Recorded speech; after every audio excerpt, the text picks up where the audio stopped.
அங்கே பணியமர்த்தப்பட்டவர்கள் 4 தலைமுறைகளாக அங்கே தேயிலை தோட்டத்தில் பணியாற்றி வருகிறார்கள்.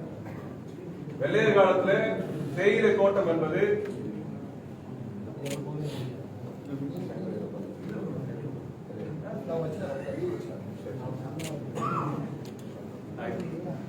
வெள்ளையர் காலத்தில் தேயிலை தோட்டங்கிறது ஒரு அரை அடிமை என்கின்ற முறையில அந்த தோட்டத்தோடு குடும்பத்தை பிணைச்சு அவர்கள் அங்கிருந்து வெளியேறாத வகையில அங்கே காலங்காலமாக தொழிலாளர்களாக வேலை செய்யக்கூடிய ஒரு அடிமை முறையை தான் அவங்க வச்சிருந்தாங்க. அந்த மாதிரியாக கொண்டு செல்லப்பட்ட குடும்பங்கள் கிட்டத்தட்ட 4 தலைமுறையாக மாஞ்சோலையில் இருக்கிறார்கள். விடுதலை அடைந்த பிறகு அந்த நிலம் ஒரு தனியார் நிறுவனத்துக்கு ஒப்படைக்கப்பட்டு பாம்பே பர்மா ட்ரேடிங் கார்பரேஷன் என்கின்ற பெயரிலே இந்தியாவினுடைய மிகப்பெரிய பணக்கார குடும்பங்களில் ஒன்றாக இருக்கக்கூடிய ரூஸ்னி வாடியா அவர்களுடைய நிறுவனமாக மாற்றப்பட்டது. அந்த சமயத்திலும் கூட அவர்களது நிலையை மாற்றுவதற்கான எந்த முயற்சியும் மேற்கொள்ளப்படவில்லை. அவர்கள் இன்றைக்கும் அங்கே தொழிலாளர்கள் தான் வாழ்ந்திருக்கிறார்கள். அவர்களுக்கு ஒரு பயிற்சியோ மேலாண்மை பயிற்சியோ அல்லது அவர்கள் வளர்ச்சி அடைந்து அடுத்த கட்டத்தை அடைவதற்கான எந்த பயிற்சி தராதனால தான் இதை ஒரு அரை அடிமை முறை என்று சொல்லுகின்றனர். பொதுவாக நிறுவனத்துக்குள்ள போனோம்னா அவன் குறைந்தபட்ச காலத்தில் பணி உயர்வு பெற்று மேல மேல பொறுப்புக்கு போக முடியும் அல்லது வேறொரு நிலையை அடைய முடியும். அப்படி எந்த நிலையும் இல்லாமல் காலங்காலமாக தொழிலாளர்களாக மட்டுமே வாழக்கூடிய நிலை உருவாக்குவதை தான் நாம் அடிமை முறை என்று சொல்லுகின்றோம். அப்படி கொத்தடிமை முறை என்று சொல்லுவோம், அதன் அடிப்படையில் வரக்கூடியதான். அப்படி வெள்ளையர் காலத்தில் உருவாக்கப்பட்ட அந்த முறை இன்றும் தொடர்வது என்பது இந்த தேசத்திற்கு அவமானதாக இருக்கிறது. அப்படிப்பட்ட நிலையில் அந்த தேயிலை தோட்டம் 99 ஆண்டுகள் ஒப்பந்தங்களை முடிந்து அது அரசின் வசம் ஒப்படைக்கப்பட இருக்கிறது. அந்த ஒப்பந்தம் என்பது வருகின்ற 2028ஆம் வருடத்திலே முடிய போகக்கூடிய சூழலில் 4 ஆண்டுகளுக்கு முன்பாகவே இப்பொழுதே அவர்களை அங்கே தேயிலை தோட்டத்திலிருந்து வெளியேற்றுகின்ற வேலையை அந்த நிறுவனம் செஞ்சு வருது. இதை உயர்நீதிமன்றம் தடுத்திருக்கிறது. அதாவது அவர்களது வீடுகளில் இருந்து வெளியேற்றுவதை கட்டாயமா வெளியேற்றுவதை தடுத்து வைத்திருக்கிறார்கள். இப்ப நம்ம என்ன கோரிக்கை வைக்கிறோம்னா அவர்களுக்கு அந்த தொழிலாளர்களுக்கு பாம்பே பர்மா ட்ரேடிங் கார்பரேஷன் எந்த விதமான நியாயமான நட்டஈட்டை வழங்கல.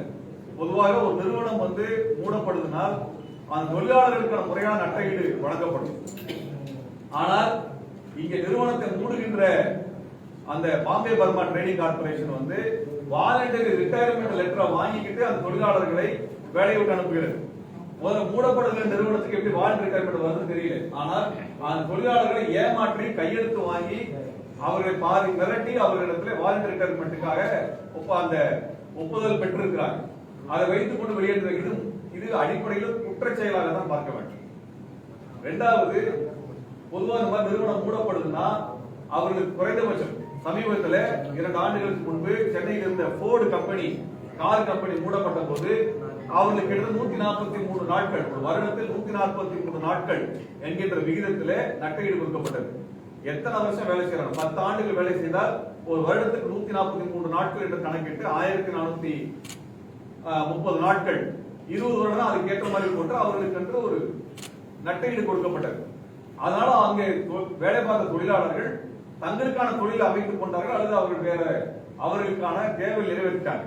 ஆனால் இந்த தொழிலாளர்களுக்கு அதிகபட்சமாக 2 லட்சம் ரூபாய் என்கின்ற விகிதத்தில் இன்னும் 4 வருஷம் சர்வீஸ் இருக்கு அவங்களுக்கு. ஆனால் அவங்களுக்கு வெறும் 2 லட்சம் விகிதம் என்கின்ற அடிப்படையில் கொடுத்து அவங்க வெளியேற்றாங்க. இது எந்த வகையிலும் நேர்மையான நட்டஈடு கிடையாது. இது அவங்க ஏமாற்றுவதாக இருக்கிறது. அப்ப வெளிநாட்டிலிருந்து வந்த போர்டு கம்பெனி குறைந்தபட்சம் ஒரு வருடத்திற்கு 143 நாள் விகித கணக்குப்படி போடுறாங்க. ஆனால் இந்த கம்பெனி ஒரு வருஷத்துக்கு 10 நாள் 15 நாள் கணக்குப்படி போடுறாங்க. அப்ப வெளியிலிருந்து வர 144 கணக்கு என்ன, இவங்க போடக்கூடிய 14 15 நாள் கணக்கு என்ன? அப்ப எவ்வளவு தூரம் ஏமாற்றுகிறார்கள் என்பதை வெளிப்படையாக சொல்ல வேண்டிய தேவை எல்லாருக்கும் இருக்குது. இங்க கிட்டத்தட்ட 600 குடும்பங்கள் அங்கே இருக்குது, 5 கிராமங்கள் அங்கே இருக்கிறது. அந்த கிராமங்களிலே வாழக்கூடிய குழந்தைகளுக்கான பள்ளிக்கூடம் எடுத்தா 5ஆவது வகுப்பு தான் இருக்கு. அதுக்கு பிறகு அவங்க கீழே படிக்க வேண்டியிருக்கு. மலையிலிருந்து கீழே அவங்க எல்லாரும் குழந்தைகளை ஹாஸ்டல்ல தங்க வச்சுதான் படிக்க வைக்கிறாங்க. ஹாஸ்டல் செலவையும் அவங்க தான் பொறுப்பேற்று இருக்கிறாங்க. இந்த நிலையில கடந்த 30 40 நாட்களாக அவங்களுக்கு வேலை தரப்படல. அதனால அவங்க கையில வருமானம் இல்லை. அவர்கள் உணவுக்கு வழி இல்லாத நிலையில் இப்போது நெருக்கடிக்குள்ளாக்கப்பட்டு வெளியேற்றப்படுகிறார்கள். இவ்வளவு அநியாயம் அந்த கம்பெனி செஞ்சிட்டு இருக்கு. இந்த சமயத்திலே நாங்கள் தமிழ்நாடு அரசுக்கு மாண்புமிகு முதல்வர்களுக்கு என்ன கோரிக்கை வைக்க விரும்புகிறோம் என்றால், வெறும் உழைப்பை கொடுத்து 4 தலைமுறை உழைச்ச தொழிலாளர்களுக்கான நட்டை அந்த நிறுவனத்திடமிருந்து வாங்கி தருகின்ற ஒரு மாபெரும் பொறுப்பை தமிழ்நாடு அரசு நாமே கொண்டு வந்து எடுத்து செய்து தர வேண்டும். இதை நம்ம நீதிமன்றத்தின் கையிலோ வேறொருவர் நம்பியோ நாங்க பெறுவதை விட தமிழ்நாடு அரசு இதை பெற்று தர வேண்டும். எப்படி போர்டு கம்பெனிக்கு இப்படி போன்ற ஒன்றை அழுத்தத்தை கொடுத்து போர்டு கம்பெனிகளுடைய அங்க போராட்டம் நடத்தி கொண்ட தொழிலாளர்களுக்கு ஆதரவாக அன்றைக்கு அதை பேசி வாங்கி கொடுத்தது போல நீங்க தொழிலாளர்களுக்கு பாம்பே பர்மா ட்ரேடிங் கார்பரேஷன் வந்து வாங்கி கொடுங்க. ஏன்னா பெரிய பணக்கார கம்பெனி, அதுவும் ஏழை கம்பெனியோ நட்டத்திலோ மூடப்படவில்லை. மாஞ்சோலை தேயிலை என்பது உலக புகழ் பெற்ற தேயிலை, வெறும் லாபத்தில் இயங்கிக் கொண்டிருக்கிற நிறுவனம் தான் மூடப்படுது. ஆகவே அவர்களுக்கு தர முடியும், அதை தமிழ்நாடு அரசு பெற்று தரணும். இரண்டாவது, இந்த தேயிலை தோட்டத்தை தமிழ்நாடு அரசே ஏற்று நடத்த வேண்டும். ஏற்கனவே டைம் டீ நடத்திட்டு இருக்கிறாங்க, அதே போல தமிழ்நாடு அரசே ஏற்று நடத்த வேண்டும். அது கூட்டுறவா கூட நடத்தினாலும் மகிழ்ச்சியாக இருக்கும். இது மட்டும் இல்லாம 4 தலைமுறையா ஒரு அடிமைகளை போல வேலை செஞ்சிருக்கிறாங்க. அதுக்கு இதுவரைக்கும் எந்த காம்பன்சேஷன் பேக்கேஜுமே வரல. அந்த விஷயத்தை கணக்கில் அது மிகப்பெரிய அநீதி. அந்த மக்களை வெள்ளக்கார காலத்தில் கட்டாயப்படுத்தி கொண்டு போயிருக்கிறான். அவங்களுக்கு வாழ்க்கையில் முன்னேறவே முடியாத அளவுக்கு தொழிலாளரவே 4 தலைமுறை வச்சு உறிஞ்சி எடுத்திருக்கிறாங்க. அப்ப அப்படிப்பட்ட மக்களுக்கு, வஞ்சிக்கப்பட்ட மக்களுக்கு ஒரு அரை ஏக்கர் 1 ஏக்கர் அளவிலே நிலத்தை சமவெளியில கொடுத்து இனி வரக்கூடிய தலைமுறைகள் வேற முன்னேற்றத்துறை நகரக்கூடிய அளவுக்கு ஒரு சமூக நீதி தீர்வை தமிழ்நாடு அரசு தர வேண்டும். ஏன்னா 600 குடும்பங்கள் தருவது என்பது சிரமமான காரியம் அல்ல. இது ஒரு வரலாற்றில் இழைக்கப்பட்ட பெரிய அநீதிங்க, மிகப்பெரிய அநீதி, வரலாற்றில் இழைக்கப்பட்ட அநீதி. அந்த அநீதிக்கான நீதியை இந்த ஆட்சியிலாவது அந்த தொழிலாளருக்கு கிடைக்க வேண்டும் என்பதை சமயத்திலே நாங்கள் கோரிக்கையாக, வேண்டுகோளாக தமிழ்நாடு அரசுக்கு வைக்கிறோம். மாஞ்சோலை விவகாரம் தொடர்பாக திமுக கூட்டணி கட்சியை சேர்ந்தவர் ஒரு தோழர் பேசுறது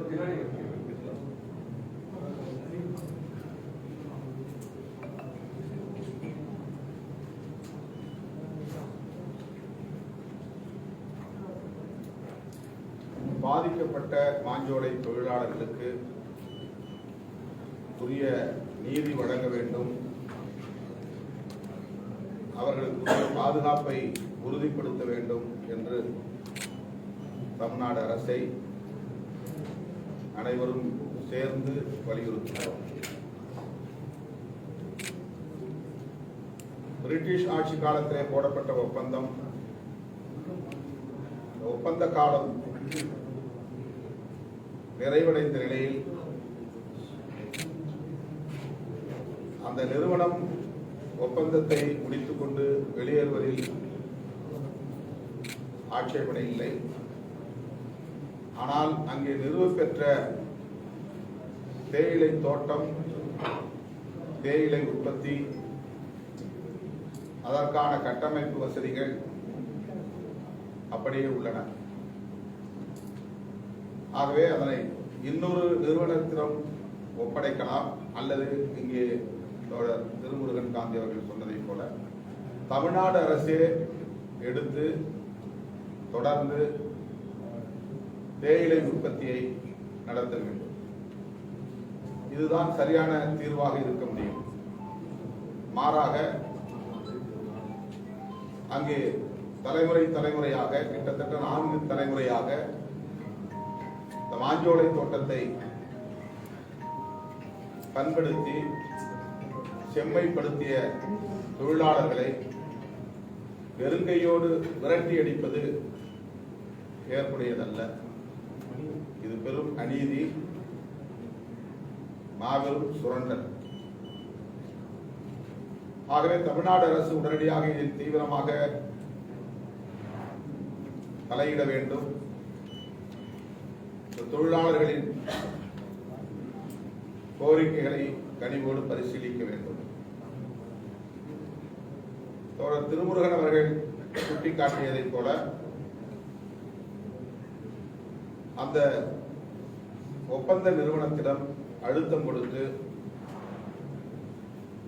தனியார் நிறுவனங்கள் தொழிற்சாலையை அல்லது உற்பத்தியை நிறுத்துகிற போது, மூடுகிற போது தொழிலாளர்களுக்கு எத்தகைய இழப்பீட்டை வழங்கியிருக்கிறார்கள் என்பதற்கு பல முன்மாதிரிகள் உள்ளன. இதுதான் போர்டு கம்பெனியை சொன்னார். அதே போல இந்த தொழிலாளர்களுக்கும் உரிய இழப்பீட்டை பெற்றுத் தருவதற்கு இந்த பிபிடிசி என்கிற நிறுவனத்தோடு தமிழ்நாடு அரசு பேச வேண்டும், வலியுறுத்த வேண்டும், அதை பெற்றுத் தருவதற்குரிய நடவடிக்கைகளை மேற்கொள்ள வேண்டும்.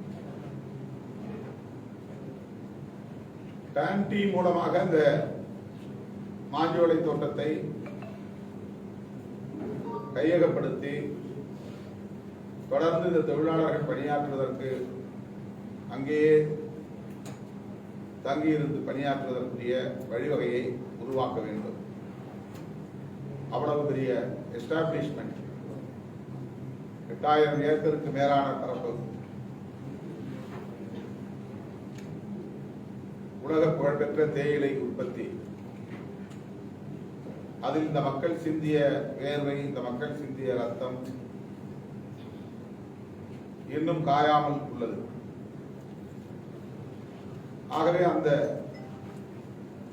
உழைப்பால் உருவாகி இருக்கக்கூடிய தேயிலை தோட்டத்தை பாழ்படுத்தாமல் அதை தொடர்ந்து நிர்வாகத்தை கையில் எடுத்து தமிழ்நாடு அரசு நடத்த வேண்டும் என்பதை வலியுறுத்துகிறோம். இது மிக முக்கியமான கோரிக்கை. இன்னும் சொல்ல போனால் முதன்மையான கோரிக்கை.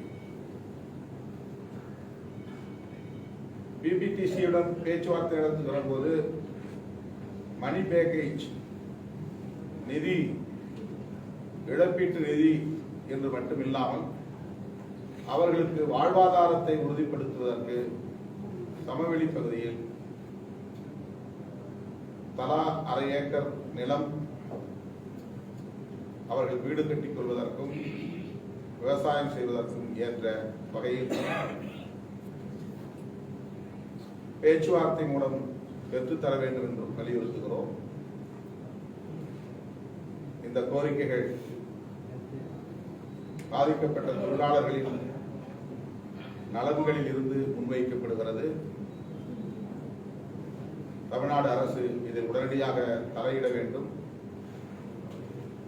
உரிய தீர்வை, நீதியை வழங்க வேண்டும் என்று விடுதலை சிறுத்தைகள் கட்சியின் சார்பில் வலியுறுத்துகிறோம். திமுக கூட்டணி கட்சியினர் இன்னமும் மாஞ்சோலை தொடர்பா அழுத்தம் கொடுத்தது பத்தலையோ அப்படின்னு தோணுது. உண்மைதானா? எப்படி நினைக்கிறீங்க? நீங்க எதிர்பார்க்கிற அளவுக்கு அழுத்தம் கொடுக்கும். இல்ல போராட்டம், ஆர்ப்பாட்டம்னு மக்கள் வெளியேற்றம் தொடங்கிருச்சு. நீதிமன்ற உத்தரவு மட்டும் இல்ல அப்படின்னா இன்னும் மக்கள் இருந்திருக்க முடியாது. நீதிமன்றம் மட்டும் தான் அவங்களோட உத்தரவு மட்டும் தான் ஸ்டாப் பண்ணிருக்குது. அத்தகைய ஒரு சூழல்ல ஒரு இட பாதுகாப்பு இல்லாம மக்கள் இருக்கிறாங்க. ஆனா பெரிய அளவுக்கு கண்டனம், போராட்டம் எதுவுமே நடக்கலையோ?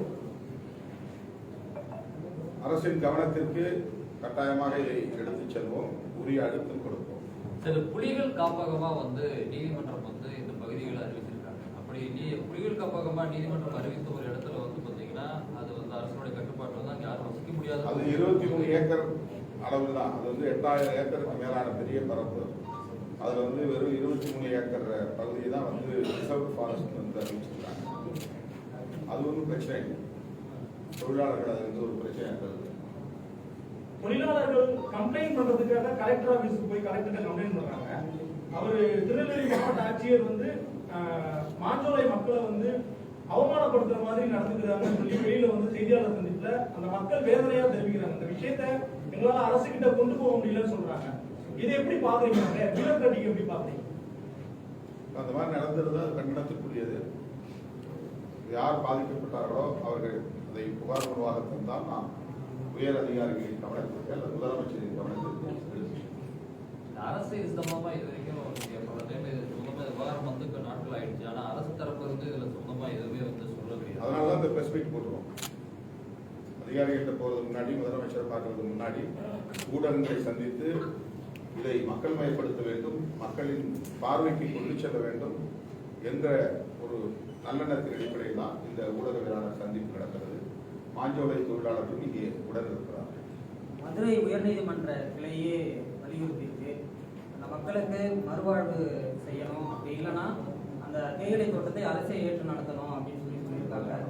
வர 22ஆம் தேதி தமிழக அரசு பதிலளிக்கும். வழக்கு நடந்துட்டு அது குறித்து ஏதோ அழுத்தம் கொடுக்கறதுக்கான இன்னும் சில நாட்கள் தான் இருக்கு. கோர்ட்ல இருக்குல்ல கேஸ், கோர்ட்ல என்ன ஆர்டர் வருது?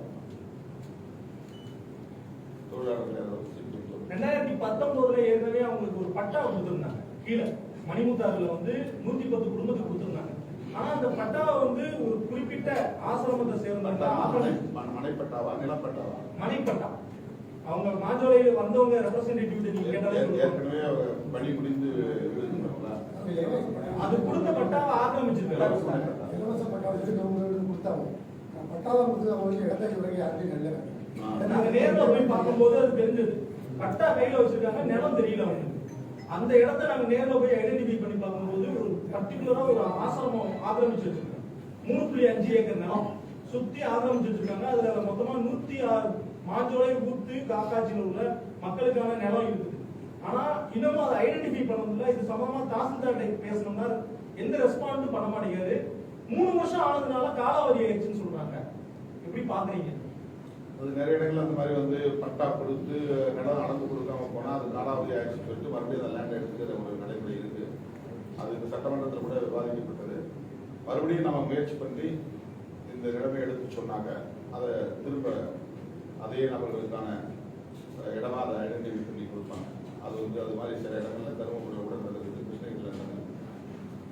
பல இடங்கள்ல அதே மாதிரி முதல்வர் வருகிற போது அல்லது அமைச்சர்கள் வருகிற போது பட்டா யார் யார் கோருகிறார்களோ அவர்களுக்கு பட்டா கொடுத்துருவாங்க. லேண்ட் அக்விசிஷன்ல பிரச்சனை இருக்கும், அதை அப்படியே தேங்கிடும். அந்த லேண்ட் ஓனர்ஸ் வந்து வழக்காடுவாங்க, இல்லைன்னா எதிர்ப்பு தெரிவிப்பாங்க, ஏதாவது பிரச்சனை வந்துடும். ஒரு இடத்த தேர்வு பண்ணுவாங்க, அது 2 பேர் ஓகே சொல்லியிருப்பாங்க, ஒருத்தர் ஓகே சொல்லியிருக்க மாட்டாங்க. அதனால அது டிஸ்பியூட்டா மாறிடும், அப்படியே தேங்கி நின்றுடும். அது வந்து சில நேரங்களில் கோர்ட்ல போய் கேட்க முடியும். இப்படி சில பிரச்சனைகள் தமிழ்நாடு முழுக்க இருக்கு. கிட்டத்தட்ட 20,000க்கும் மேற்பட்ட வழக்குகள் மனைப்பட்டாவுக்கு என்று கையகப்படுத்தப்பட்ட நிலங்கள் அளந்து விடப்படாமலும் அல்லது அளந்து விட்டாலும் குடியேற முடியாமலும் கையகப்படுத்தினாலும் அது அரசாங்கம் எடுக்க முடியாமலும் இப்படி பல சிக்கல்கள் தமிழ்நாடு முழுக்க இருக்கிறது. அதிலே இது ஒன்றாக இருக்கிறது என்பதை இப்போது நாம் அறிகிறோம். இதை உரிய அதிகாரிகளின் கவனத்திற்கு எடுத்துச் செல்வோம் அல்லது தேவைப்பட்டால் முதல்வர்களிடத்திலேயே எடுத்துச் செல்வோம். யார் யார் மனைப்பட்டா வாங்கினாங்க அந்த பயனாளிகள் பட்டியல் தெரிந்தால் இந்த பட்டியலை கொண்டு போய் நாம் கொடுக்கணும். பாதிப்பட்ட தொழிலாளர்கள் ஊடகவியலாளர்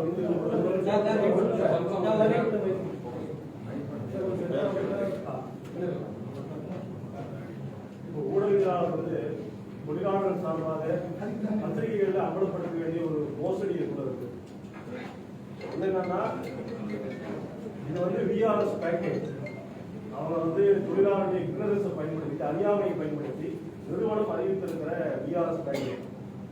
என்ன சொல்லியிருக்காங்கன்னா, அதாவது வந்து 50 வயதிலிருந்து 59 வயது இருக்கக்கூடிய தொழிலாளர்கள் எவ்வளவு சர்வீஸ் பண்ணியிருந்தாலும் சரி, கடைசியா வாங்கின 24 மாதங்களுடைய ஊதியத்தை வாங்கி கொண்டு ஷிஃப்டிங் அலவன்ஸ் சொல்லி இடம்பெயர்வுக்காக ஒரு 10,000 இது மட்டும்தான் கொடுக்க முடியும்னு சொல்லியிருக்காங்க. 50 வயதுக்கு உட்பட்ட தொழிலாளர்களுக்கு கடைசியாக வாங்கின 18 மாத சம்பளம் மட்டும் வாங்கிட்டு ஒரு 10,000 ரூபாய் கூடுதலாக கொடுத்து நீங்க இருந்து வெளியே போகணும்னு சொல்லி கையெழுத்து வாங்கியிருக்காங்க. இது வந்து எந்த வகையிலும் ஏற்றுக்கொள்ள முடியாத ஒரு ஒப்பந்தம். தொழிலாளர்களுக்கு இந்த சாதாரண தொழிலாளர்களுக்கு ஒரு பெரிய விழிப்புணர்வு இருக்காது. அவங்களுக்கு பயனட்டி கையெழுத்து வாங்கியிருக்கிறாங்க. தமிழக அரசு குறிப்பாக தொழிலாளர் நலத்துறை அமைச்சகம் தொழிலாளர் நல செயலாளர் தலைமையில் பேச்சுவார்த்தைக்கு ரொம்ப மோசடி ஏமாற்றப்பட்டிருக்கு. இந்த மீறல் காம்பன்சேஷனை வாங்கிட்டு நிச்சயமாக ஒளிவு போக முடியாது. அவை எவ்வளவு பெரிய நிறுவனம் இருந்து தொழிலாளர்களுடைய அறியாமையை பயன்படுத்தி ஒரு மோசடியில் இருக்கிற செய்தியை சேர்த்து நீங்க ஊடகத்துக்கு கொண்டு போனீங்கன்னா தமிழக அரசுக்கு இந்த பத்திரிகைக்கான சந்திப்பு வாயிலாக இந்த அமைப்புகள் கொடுக்கக்கூடிய அழுத்தம் விரைவில் அனைத்து கட்சி போராட்டம், அனைத்து தொழிற்சங்கங்களுடைய போராட்டம் திருநெல்வேலியில் நடக்குது. இதையும் சேர்த்து கொஞ்சம் கொண்டு போகணும்.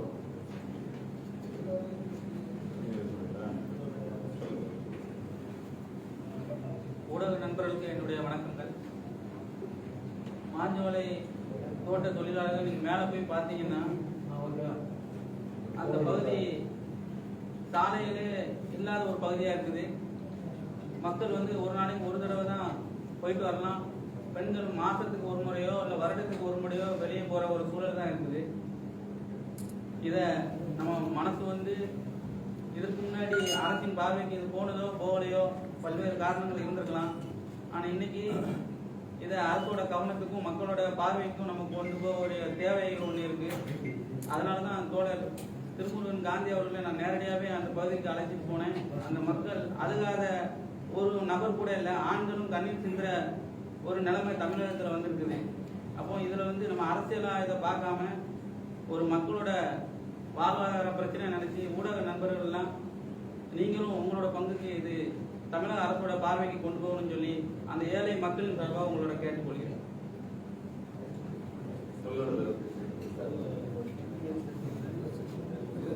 ஆனந்தராஜ் மரியராஜ் ஏதாவது சொல்றீங்களா?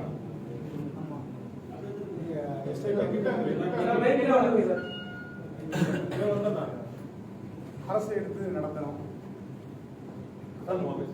அரசு எடுத்து நடத்தணும், அதான் முக்கியமான கோரிக்கை. அடுத்து இந்த நஷ்டேடு கொடுத்துருக்கிறது வந்து வெறும் 15 நாள் 20 நாளைக்கு தான் கொடுத்துருக்காங்க வருஷத்துக்கு. அது 150 நாள் 200 நாள் எங்களுக்கு உயர்த்தி கொடுக்கணும்.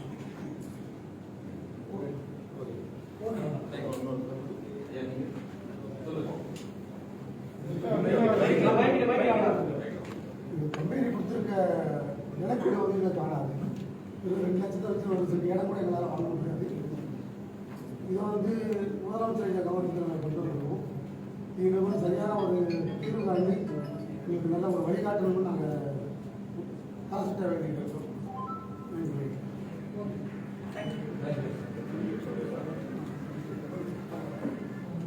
அதாவது தொழிலாளர் நிறுவனம் என்று வருகிற பொழுது தொழிலாளர் நல சட்டப்படி அரசு பேச்சுவார்த்தை நடத்த வேண்டிய தேவையும் இருக்கிறது. எனவே முத்தரப்பு பேச்சு தான் என்கிற அடிப்படையில் தான் இருக்கணும்.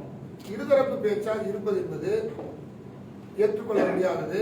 எனவே ஒரு நிறுவனம் தொழிலாளர் என்று வருகிற போது தொழிலாளர் சட்டம் இருக்கிறது, தமிழ்நாடு அரசு இருக்குது. எனவே அரசு தலையிட வேண்டும். முத்தரப்பு பேச்சுவார்த்தையாக மாறினாதான் தீர்வு கிடைக்கும் என்பதை சொல்லிக் கொள்ள விரும்புகிறோம்.